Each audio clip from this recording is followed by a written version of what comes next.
guys, what's up? It's Megan. I'm here at Playa Hermosa and I'm going to do a tutorial today on Urdhva Dhanurasana, which is full wheel pose, full back bend. So I'm going to do a few minutes just to open up the quads and the shoulders so that we're not going right into that deep back bend cold. So it's always good to just do a little bit of warm up. Depending on your level of expertise and the frequency of practice, will, really realistically, an advanced practitioner can really pop into Urdhva Dhanurasana probably cold, but somebody who is maybe a little newer to the practice would definitely want to do some preparatory, and really for all of us it's a good idea either way. So I'm going to start out in downward facing dog. So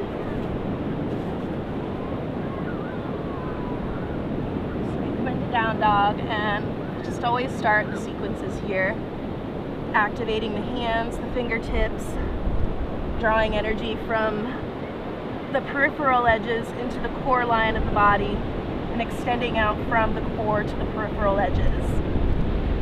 Okay, so we bend the knees, we press the thighs back, and we begin to straighten. We lift the heads of the arm bones, stay lifting, and the gaze is between the thumbs. Okay.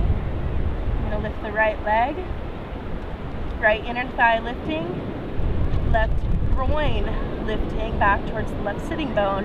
And then I'm going to open it up, bending the knee, keeping the left kidney region full, extending, and then straightening the right leg, stepping forward. And I'm going to lower the left knee to the earth, placing my hands to the top of the right thigh. I'm going to energetically draw the left knee forward, the right hip back, lunging deeply into the right knee. I'll bend the left, reaching back for the left foot with the left hand. So we can come into this variation, holding the outer edge of the foot. We can hold from the inside. We want to avoid any sickling, so we flex the toes out and flare. Or you can flip over like so. It's a nice deep lunge, and the whole time I'm energetically drawing the left knee forward, the right heel back, and the quad flesh is lifting. So that's something that we always want to be mindful of whenever we're doing a quad stretch, a quad opening, is to engage the muscles. Okay, keep pressing my right hand down to the top of my right thigh, left sitting bone descending towards the crease in the right knee. You can begin to open a little bit here through the heart and the chest, and the right arm will lift. And then touching down, I'm going to step back to down dog.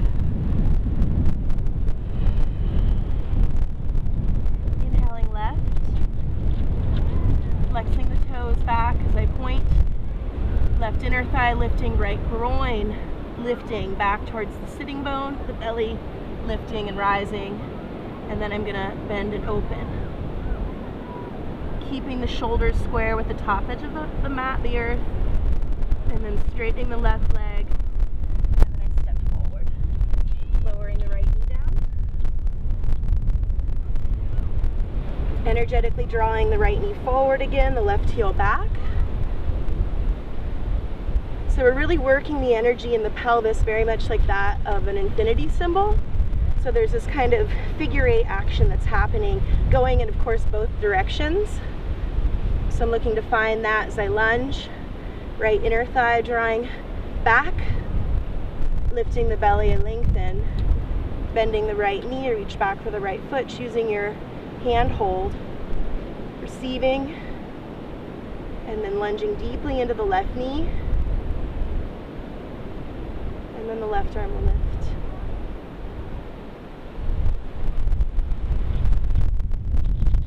And then touch the earth, step back plank. Press the head back, lift the belly, extend forward, bend the elbows, I'm lowering to the earth, Bhujangasana. So a back bend, of course.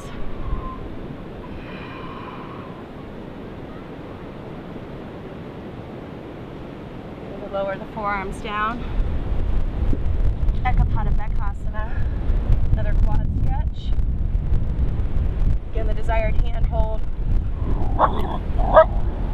And I'm going to move it into a deeper expression by sliding the left hand back. You can hold in the base form or going into a more advanced version. And release. Forearms to the earth. Head to the arm bones back. Hi, Fanta. Okay, I love you too. I'm doing a video. Stop. Alright, so forearms to the earth. Good to go. And then you can hold the base form here with just the forearm to the earth, or again you go into a more advanced expression, sliding the right arm back, right hand back. Base tips of the shoulders, back side of the heart. And then release. Placing the hands, pressing back to down dog. Lowering the knees to the earth. Virasana. Quad opener. Here you could use a block underneath of the sitting bones if you were unable to bring your pelvis down to touch. You want to press down through the big toe knuckle, energetically drawing the pinky toe towards the outer knee. Press down. Start with the fingertips or ridge tops to the earth to begin opening through the heart and the chest. We then come down one forearm at a time, eventually coming all the way back to Supta Virasana. You can press your elbows down, base tips of the shoulders, extending out through the knees, the tailbone scoops, upward rising of energy towards the crown of the head. The chin is lifting and the head presses back. So it's very active, very engaged. Again, you go as you're able, using props, blankets, blocks, whatever you need, and only going as far as you're able to maintain quality alignment of the knees, specifically the knees in this pose. Good, and then we'll slowly begin to release. Ustrasana, Camel next. You can do toes curling under for a little deeper lift, meaning it'll make the back bend a little more accessible, or you can do the tops of the feet down. Knees in line with the head of the thigh bones. We press the thighs back and wide, tailbone scoops. We lengthen, placing the hands to the hips. This can be your back bend here. You can also place the hands to the backs of the thighs. Or you can actually bring the hands to the heels. Want to keep thighs moving back, tailbone scooping. Back of the head is supported and lifted. Anytime we're doing a back bend, we want to avoid this alignment. Hold here. And release. And we come into a seated position, lying back. Setubandha Sarvangasana is next. Bridge pose. Actively engaging the feet. Pressing down into the earth. We want to create a nice lumbar curvature. So again, lordotic, which is what we were discussing yesterday. Okay. Not sure what that was about. There goes my book too. It's a windy day. Alright, so we're in Setubandha Sarvangasana, bridge, activating the feet, thigh bones back, tailbone scooping, and then I lift the pelvis, inch the shoulders a little bit more closely onto the back,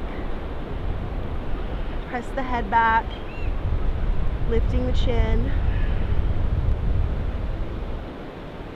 pressing energetically the top of the shin bones forward, inner thighs rotating towards the earth, tailbone scooping, top of the sacrum rises, press your head back, and then slowly lowering the pelvis to the earth.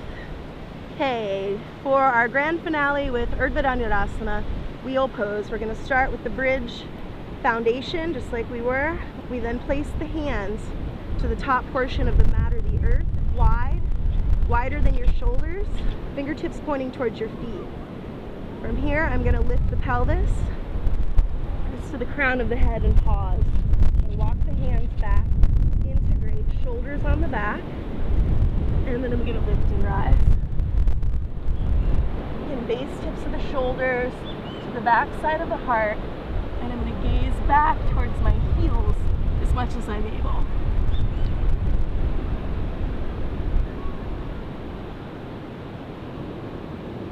And then to release, I tuck the chin, I slowly descend. Okay, whenever we do a back bending sequence, we want to end in a type of thigh rooting activity. We would do a thigh root like so, one variation, pressing the thigh bone down into the earth, lowering, exchanging for the left. And I'm pressing thigh bone down, thigh presses down.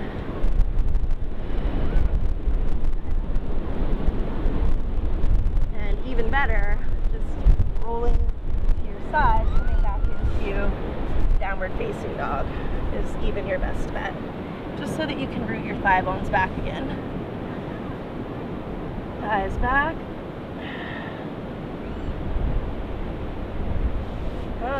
So there we have it. It's just a little Urdhva Dhanurasana, and you can do a little bit of a quad opening, some shoulders before you would go ahead and go into the full expression of the pose. Thank you for tuning in, and we have a bunch of other sequences, breakdowns of poses, recipes, all kinds of good stuff on the Sola Luna Yoga channel. So tune in and we'll have some more good stuff for you. Thank you so much. Have a good day.